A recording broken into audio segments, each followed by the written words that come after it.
Well, it's 2015 and we're back. We just want to say thank you to all our fans for making 2014 a great year, and thanks for coming back if you're listening to this show. Forrest is out of town right now, so I got to do this little cold open by myself, but it's okay. We got plenty of stuff to talk about. Wanted to let you know that our store is going to be up in a few weeks, hopefully. I got to talk to our guy over at Web Wizards, but we got hats in, we got decals in, and T-shirts are on the way, so we wanted to get that stuff out there if anybody was interested in helping us support the show, which so far has been an out-of-pocket endeavor. Thus, Forrest not being here right now because he's on the road working. However, he was present for the interview that we're going to air tonight, which you're going to find out in just a little bit. But before we go on to that, I did want to say that if you haven't already checked out some of our other web presences besides astonishinglegends.com, you might want to do it because we've got some really interesting stuff up there. We have a Twitter account, of course, which you can find just by searching for us on Twitter, because I'd spell it out, but there's some vowels missing because you only get so many characters there. But there is also a Tumblr page, which is a lot of fun because we have stuff on the Tumblr page that I don't always cross-post to Facebook or other places. There's some neat stuff there from other paranormal bloggers and people who blog interesting things, cryptozoology and that kind of stuff. So if you like our content, that's a good place to go and get more of it and see things that you're not going to see on our Facebook page or our regular homepage and that sort of thing. Although we are trying to do blog entries on our main page every couple of days.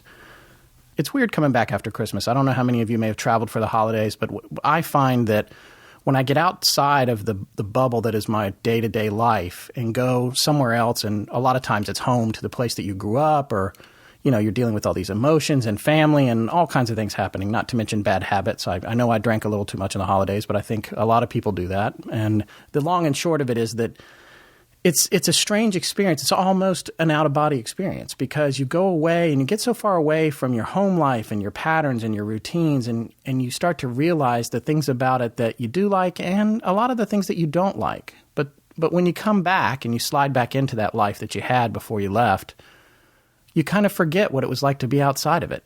And it's a weird thing, and I think about it every time I go home. It's like, well, what if I just stayed here? What if I didn't go back to that life? Or what if I went back to a different life, I'd probably change a lot of things. I certainly wouldn't change my family, and I certainly wouldn't change this show because I love it. Those are things that I have passion for. But there's other things that you feel like you're in a rut about, and I got to say it's a strange experience. But nevertheless, I'm back, and Forrest has been back already and gone back on the road for some work. But tonight we're going to share with you an interview that we did with a friend of ours, Paula Pell. We actually did a little while ago, but we didn't get a chance to air it until now, and we hope you enjoy.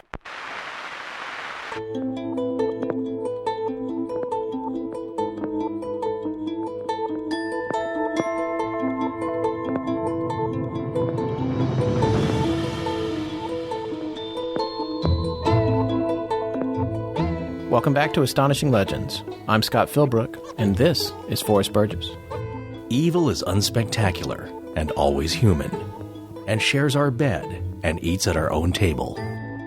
W.H. Auden from his poem, Herman Melville. Tonight's show is about crossing paths with evil. This person has a very dark energy. There's just something there that is not right. So tonight we're doing an interview with a longtime friend of mine, Paula Pell.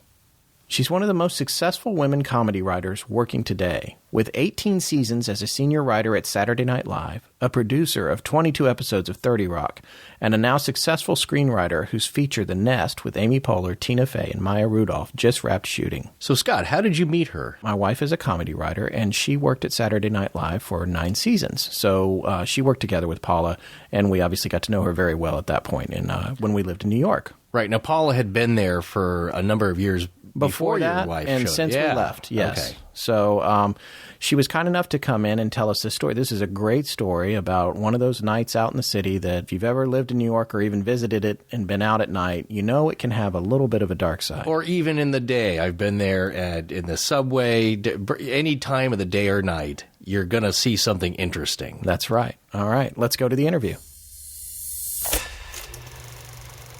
Hello, guys. I'm Paula Pell, and I'm very glad to be here with both of you, and I'm sorry I have no clothes on. So, Paula, you're still at Saturday Night Live, right? I am. I've left a couple times, but I keep coming back to the fold. You've worked with pretty much everybody. I have ever since I came the year Will Ferrell came and Sherry O'Terry and Molly and all that gang. So it was a really great inaugural year to come into because we were all new together and it was kind of like college and those offices kind of look like dorms, kind of filthy holes. Yeah, which they still do. Yeah, they still are. You perform as well, right? I am a performer. I've done a lot of stuff on SNL in the monologues and different little moments. I am also Pete Hornberger's wife on 30 Rock and have had 3 or 4 very perverted scenes where I have been violated in my sleep by my husband. I have been in a topless corset. Paula? You're cheating with your wife? Why didn't you tell me about this? That's my fault. I get off on the sneaking around. Who knew, right? So how are your parents? Yeah, I've really lowered my standards on that one. And then I played Ron Swanson's mother on Parks and Recreation. She is a very weathered sort of Dust Bowl woman who has the same standards as Ron. Why do you have so many guns? This is America, isn't it? Yes. Then I don't have to answer stupid questions while standing on my own property. So on to the matter at hand. You have a story about something unusual that happened to you a little while back, and I love this story, which you told me for the first time a few weeks ago. The nature of it is right up Forrest's alley, so he's going to be in the driver's seat on this interview. Forrest? Why don't you tell us approximately how long ago was this? Okay, well, I think it was probably 97, and it was my first couple years at SNL, and my office mate, Lori Nasso, and I spent a lot of time together. She and I would always, as much as we had these crazy long hours, we would always end up either going to eat after work, we'd do an all-nighter, and then we'd go eat breakfast, and we just couldn't get enough of just like staying up and being in the city and just really experiencing the life of being a writer at SNL and doing all these crazy late nights. So we, should I just go ahead with? Yeah, well, let me ask you this. Yeah. So what time of day was this? Was this a lunch? It was at night, and it was on a weekend, and I'm pretty sure it was a Saturday night because I remember there being that kind of crazy New York feeling of Saturday night of something being slightly untethered where you just kind of look at everybody in the street and it's like a lot of people are drunk and, you know, you just had a feeling. I mean, we were on the Upper West Side, so it wasn't like super wild, edgy, but it just felt definitely like one of those nights where there were a lot of young people out and everything was busy. Was this after the taping of the show?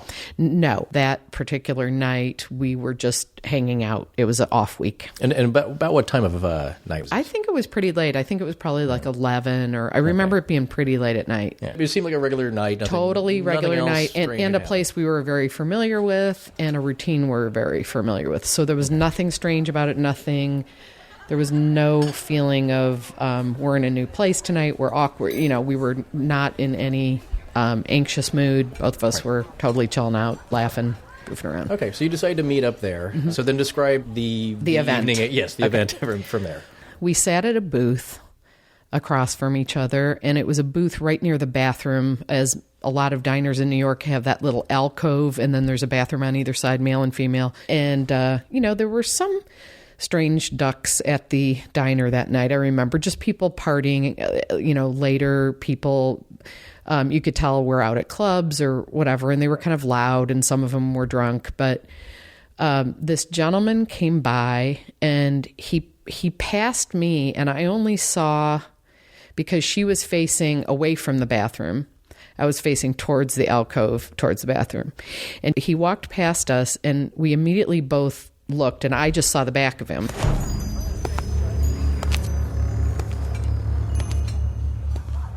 He had a very strange outfit on. He was very sort of goth looking, as you would call it, but he had really strange black boots on that were just a weird type of not what you would get. They were just odd looking, and his outfit was all black, and he had dark hair. And I don't remember him being super young, but I don't remember him being older. It was just some weird, weirdly nondescript, but Yeah. but a very weird yeah. way. Yeah. And I didn't see his face. I just saw him pass me. Right. And It didn't totally stop the conversation. No. You just kind of we paused just for a moment. made note, Right. Okay. took note of like, this is a strange thing you see in New York. But it wasn't like your typical goth thing. He just was in all black, but he just seemed strange. He just made us kind of go, what was that? And he walked by. But she looked up at him, and then we were both kind of quiet, and we talked a little bit. A couple minutes later, I see him come out of the bathroom.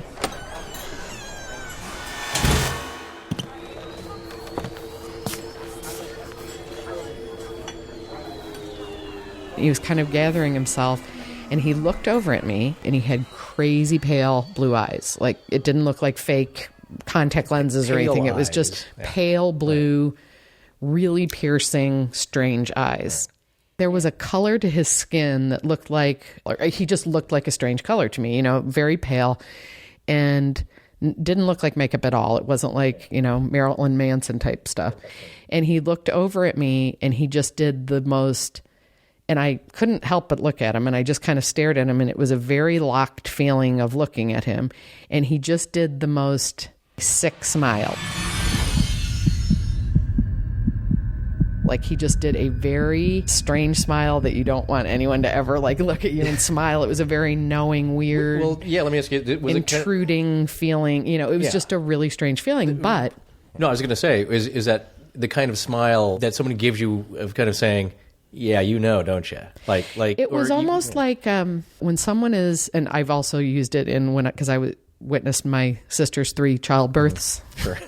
And whenever she would go into transition at the very end of her childbirth, I always said that her face changed. Right. There was something so intensely chemical about her journey of where she was that her eyes, I would look at her eyes and I knew she wasn't looking right at me. But it was a knowing he just kind of grin. Looked right at me, noticed that I was looking at him, and just did this weird grin. And and so right after he did it, I had a very specific shiver in my body that felt exactly like when you have a fever and you start having those violent shivers where you have a long shiver like that and you go, what the hell is wrong? And then you find out you have a fever and your body's just trying to cook it out of you. Cook it out. And I had this crazy long shiver, and I just went, Wow. holy shit. I don't know if That's quite all right. Okay. I was like, oh my God. And I looked over at him, and I was so afraid of him all of a sudden. And I mean, I had by then lived in New York for a while. I had crazy things in the street happen. People come up in the dark at Sure. you. And, Hey, lady. there's a lot of sadly mentally ill people Yeah, right. and homeless and drunk and people that come up at you. And so I was used to that. It wasn't but they don't affect you that way. No, and I was in a place that I hung out and knew all the waiters, and Right. it was a very warm, diner, really totally one of those hole-in-the-wall great diners in New York. And I just got so scared of him where I just was like, I didn't know what it was. I didn't know who he was. I just knew I didn't like it. I just knew I immediately had a dread, icky feeling, and I looked up at him, and he walked past us, and I just kind of leaned over to Lori, and I said, okay, can I just tell you something? And it was after he walked away. And he also, I remember when he was walking, he had his boots made kind of a big noise. He was just a real presence that was creepy. And I said to her, okay, I'm just going to tell you something. It sounds weird, but I said, when I looked up at that guy and I hooked into his eyes and he had this really sick smile, my whole body shivered really violently. And she goes, oh my God. Oh my God. And she got up and she took money out, just flew money out of her purse, threw it, threw $20 too much on the table, said to the guy, this is for us. We're going. Excuse me, this is for us.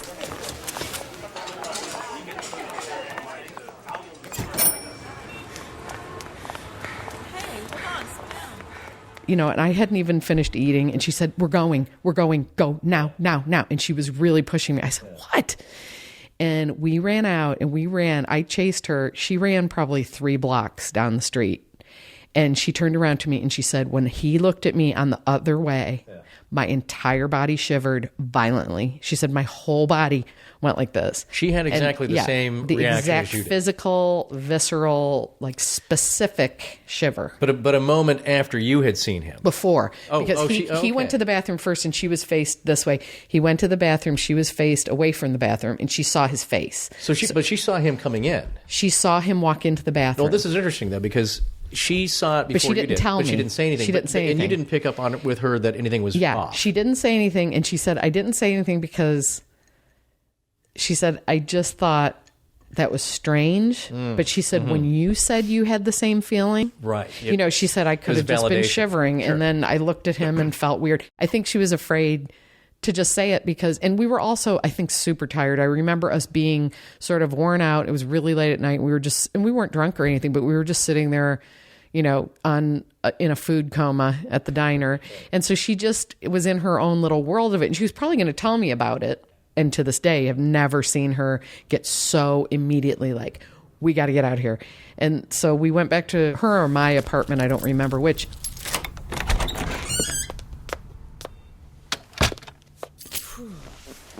What the hell was that? We just sat and talked about, like, what was that? Was that somebody that was chemically altered and we tapped into some darkness? Was this a person that did something bad that we were picking up on the energy of, you know? And what we just kept coming to was it was a feeling of the devil. Like, we just had a very devil sort of feeling because it felt powerful. It felt, he didn't seem, he was physically slight. Yeah. I remember him being fairly short and thin and slight, but he had this knowing just gaze at you that just made you crumble. Like you just wanted to shiver, you know? Yeah. So when you say the devil, I mean, are you talking about like a literal interpretation of the devil biblically or more just a personification of evil? I think definitely the personification of evil. Like not, the devil went and bought some gothware. All right, that's going to be $49.99 for the leather pants. And looks like hooded cloaks are half off right now. Even though I grew up Catholic and so did Lori, so we definitely grew up with the idea of the devil. But I felt more like just an evil, a person that's tapped into that evil. And we went to work that next week and we told Colin Quinn, who was a dear friend of ours, and he just got so into that story. And he, you know, had been in New York his whole life. And he said, I'm telling you, the devil is so many places in New York. He's like, you can be in an elevator and you can feel it. You feel it coming off a person.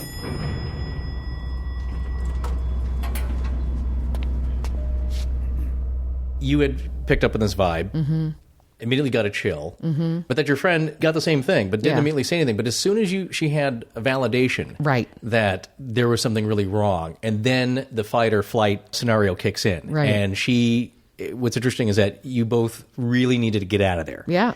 And now let me ask you this, though. Was it something that he may have like done harm, or was it just a bad vibe, bad presence that... I didn't really... He didn't seem... He didn't seem like he was about to do anything. No, he didn't. He wasn't threatening at all. He wasn't physically threatening. There was just the reason I kept associating it, we both associated it with a devil sort of feeling, is any idea of the devil is like the devil can see into you. Like that feeling of, as opposed to a person who's bad or broken and bad, where you look at them and you see this kind of broken criminal or person, and they're not even necessarily out of control of their biological whatever, like where you say, I need to be careful around that person. Right. This was a feeling of knowing that creeped us out, like a feeling of the look that just... well,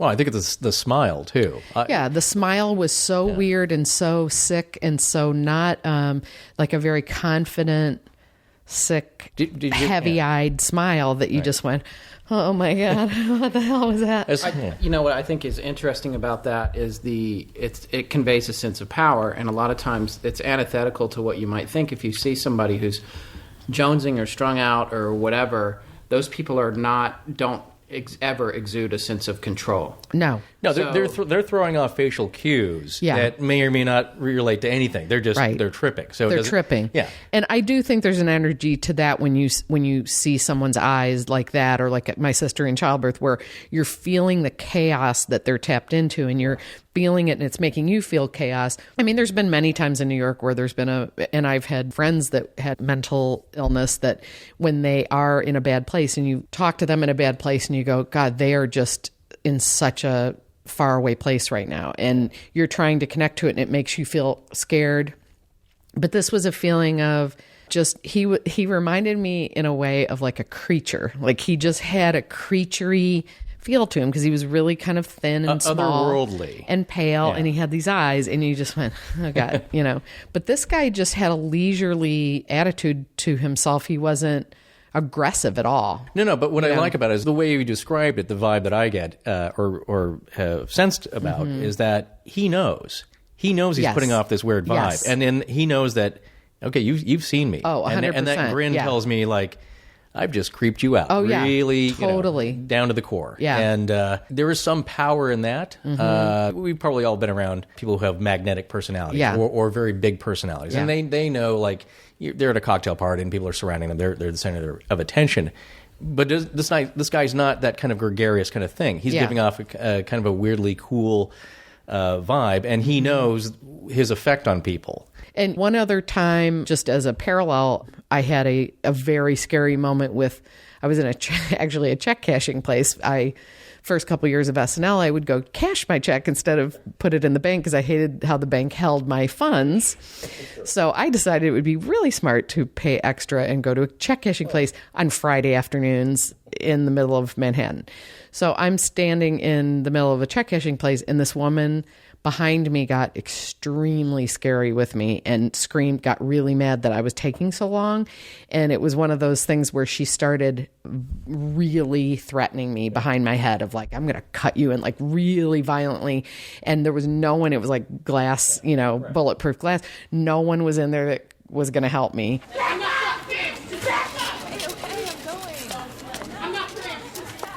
And I got so scared that when they finally handed me back my IDs, that I left the money, had to go back and get it because forgot it, and ran out and jumped on a city bus. I didn't even know where it was going.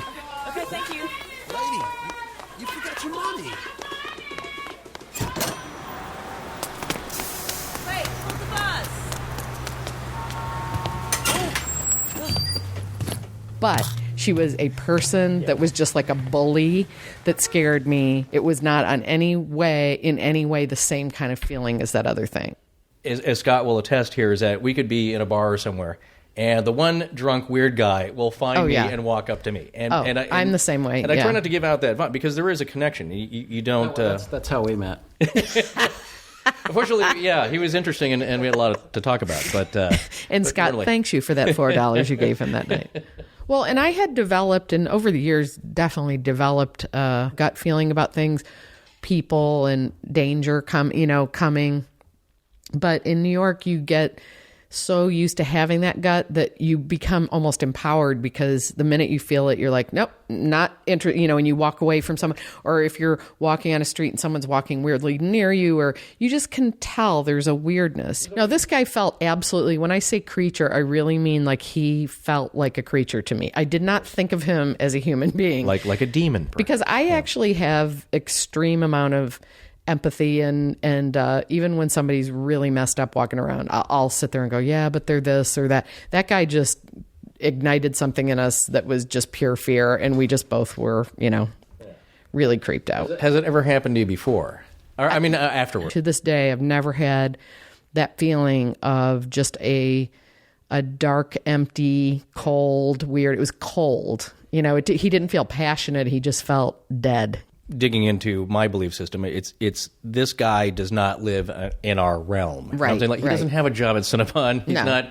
He's not going to go back to his apartment and watch Mad Men. For the rest of the day. He's got his own thing going on. Mm-hmm. And who knows? If you're talking spiritually, who knows what his purpose is other than the bringer of bad vibes. But the fact that you two picked up on it and nobody else left, that's kind of the mystery. But I think what the real thing about the story is that you can't deny your own physical reaction to this. And the of somebody feeling else. of charisma is dark and light. I mean, I feel like over the years at SNL, like there have been hosts that are so charismatic that it feels dangerous. You know, Can you name any names? I don't want to name it. No, never mind. But I just remember people that were so charismatic that you would sit there by the end of the week and go, I would do anything for that person. Well, the worst part of course, of your story is that you really weren't finished with your dinner. No, it was tragic because I am a waif. Yeah. And I could have potentially starved to death when I went home. You could have passed out and running out of there, or not even pushing the door open. Well, this has been a really good conversation. I've enjoyed it. I got to say, the one thing that stands out is that I've heard many stories about a lot of weirdos in New York and elsewhere, Florida, name your state, but nothing that has really affected anybody that deeply. Scott and I are the personality that, when we hear something interesting or weird or strange, we like to talk about it, and we like to tell stories. We like to tell our friends about it, and we also enjoy other folks that will do the same. Will tell us strange stories, and I realize that a lot of the population is uncomfortable with that, and something strange may have happened to them, but they don't want to tell anybody because they'll be perceived as being strange if you're connected to that somehow, and are afraid of that. So we really appreciate you being able, not being afraid of telling us. Well, it's been 15 years. I probably didn't want to talk about it too much then because I felt like he was going to probably find us. But I heard you talking about me. Yeah. But it's definitely something that has stuck in my brain. And like I said, my brain is like Alpine lace Swiss cheese, and it's slowly seeping a lot of information out. At least it's on record now. And if he is listening, he's probably a director of marketing at some kind of internet company. I would guess with his background. He's probably wearing Burberry plaid this evening and like, what was I thinking? He was just doing it to get the job, and then once he was on the ladder, he's fine now, and he's a. This is probably his 3 days he's ever been in New York City, and he was like, people acted very strangely. I gotta look like a city guy. Well, Scott, do you have anything to wrap up here? No, I think it's good. Thank you so much, Paula. Thank you. It was very fun. I'm sorry that I have my nightgown on. That's okay. I've enjoyed it. I think it adds to the late night New York feel of people on the street. Yes, there's a lot of public nightgowns. Right. All right. Thanks again, Paula. Thank you. And we'll talk to you soon. Okay. Bye. So, Scott, what did you think of that interview? I love Paula Pell. Yeah, I do. She's great. Obviously, she's been a friend for a long time, but I think this is a really great story. I think a lot of times people are compelled to think that stories about ghosts, it's going to end up with an exorcism a la, The Exorcist. And that's just not how the world works. And that's not how these stories work. And I think part of our point of view is specifically, it's like if you hear a story like that that's all wrapped up in a neat little package at the end, it's less likely to be reality. Yeah, no, things don't play out or have a Hollywood ending usually. And sometimes it's a very fleeting kind of thing, but that's often life. It's a momentary glance. But as I pointed out earlier, I think a lot of people aren't very observant about what's going on around them. And that can sometimes get them in trouble. Or if they are observant, you get to see some pretty interesting and magical things, especially in New York. Yeah, I'd never heard of anybody having that severe of a reaction to a passing glance like that. I agree.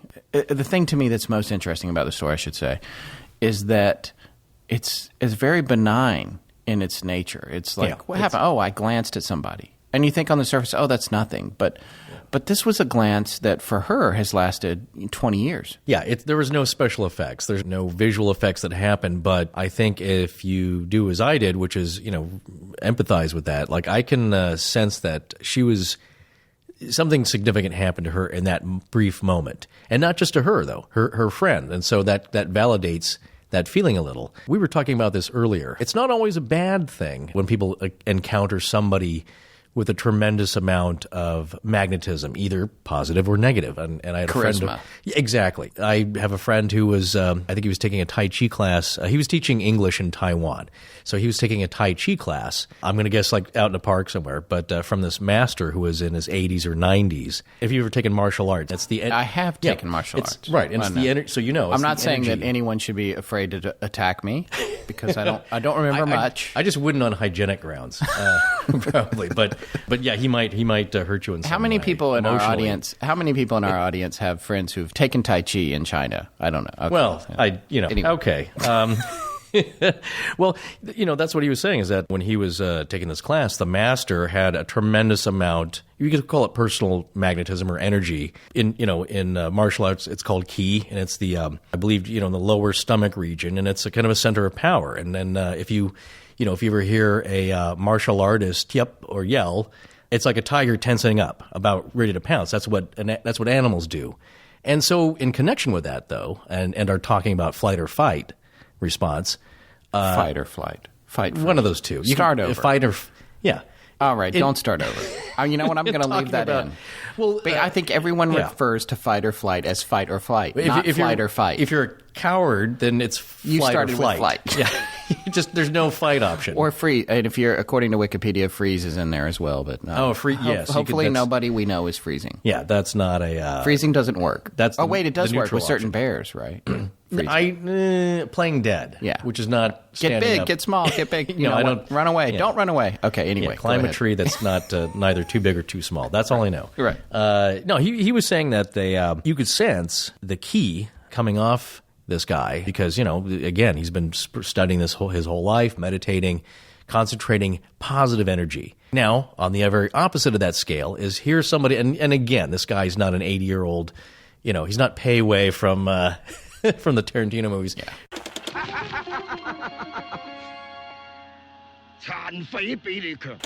Who's mastered awesome. killing powers. Yes. And beard powers. Yeah, and completely gray hair, kind of dancing on swords power. But he... Or Joel Grey from Remo Williams. But No, I digress. That was on the...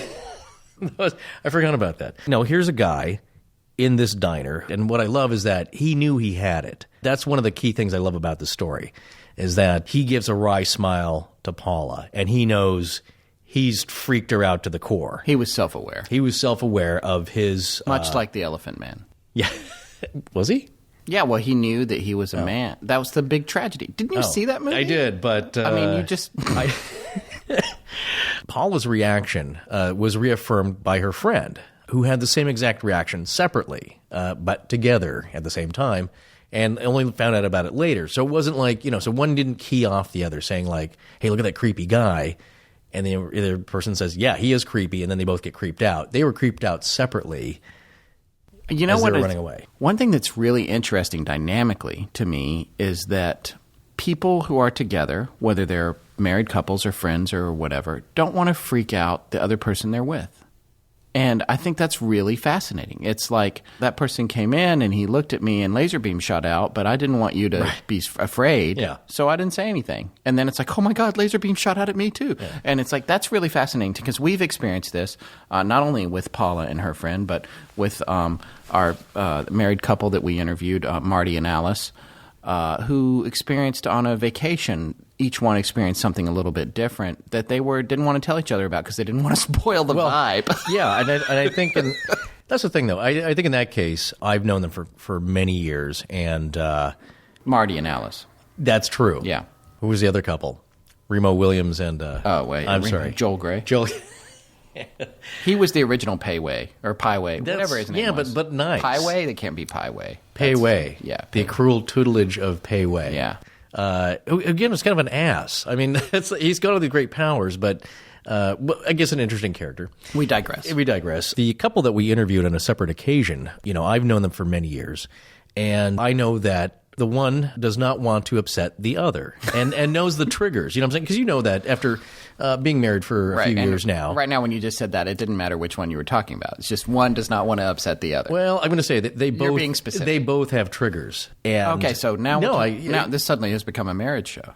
That's the secret to marriage. Not upsetting the other. Out of it. Yeah, you have to not. I think fight. Pick your battles. I just want to quickly. I don't want to interrupt you, but I just want to quickly interject. One of the things that a friend of my dad's once said to me after I think 40 years of marriage was, the only reason that I've been married 40 years is because every morning when I get up, I think, what do I need to do today to make sure I'm still married tonight? and that might mean, you know what? Don't tell my wife I saw a demon outside the window. Yeah. on our vacation. Yeah. Rare, in any situation, rarely does that go over well. I'm sorry, I cracked myself That's up. all right. I think even with your ghost hunters, I'm incredulous, just for the record. Incredulous. Ghost hunters, yeah. Oh, I In don't general. see. I don't know any of those shows. I know. But Forrest, folks, does not have cable, so please, we need more listeners. Yeah. So I Forrest am aware can of afford TV. Cable. Let me ask you this personally, and if this has happened to you, you're sitting down and again, I think it's important, at least to me, is at the beginning of the meal or the end of the meal, because I will sit through a horrifying situation if it's a really good Reuben sandwich. You know what I'm saying? Like, I'm not. I know you're the devil, but Yeah. dude, I just paid $11 for this. I'm in a gonna New York finish it. deli. Yeah, I'm in a New York deli. I'm not going to take the coleslaw home, but I at least want to get the. Well, that's the thing, and then one of the rules of the street in New York is if you're not directly threatened, don't do anything. Don't do anything. Would that be the freeze? Right. That would be the freeze portion. Yeah, Okay. or freeze and consume. I see. Yeah, just keep Consume your eating. sandwich. Well, you kind of blend in. Yeah. But now, if it was you, what Are do you you saying think? you, me? You, specifically? specifically you. What do you think you would have done? Okay, and by yourself, because I know as a family man, I'm sure you would have gotten your family out of there. Yeah, it's a weird thing. When during the time that I lived in New York, and I did live there for about 10 years, I was married but did not have a kid, and my wife worked at Saturday Night Live, so subsequently I spent a lot of time by myself. Yeah, on Saturday Yeah, nights. right. Yeah. And when she was free, we would leave town. But I don't know. I experienced some weird things in New York, but nothing supernatural. I can't really say what I would do in a situation where I actually got a chill like that. And that's an important point. I'm glad you brought that question up, because I think a lot of times when people hear stories and they listen to stories, it's easy to judge, like, well, why didn't you take a photo? Why didn't you whip out your HD cam? And it's like, you know what? You can't say what you would do. And I can't honestly say, because as I've mentioned on this show many times before, I've yet to experience anything that I couldn't quite explain. And to be truthful, I feel like I did see a UFO once, but it was so far into deep space. Even though it exhibited one of my favorite traits of a real-life UFO sighting, which was non-ballistic motion, it was like a star that moved in a non-ballistic fashion. Yeah. And that's an amazing thing, but it's still very far away. There was no detail, little men didn't pop out of it, and it wasn't close enough for me to see anything about its structure. It seemed to be in deep space. That's the craziest thing I've ever seen, and I saw it with an entire Boy Scout troop. Yeah. So we all saw it. It was like 30 kids. But, whatever. It doesn't. You might find it curious, and But it wasn't very and it threatening. might give you tingles, but Yeah. it didn't shake you to your core. Because No. there's one thing that keeps popping back into my mind. She says it did not seem human.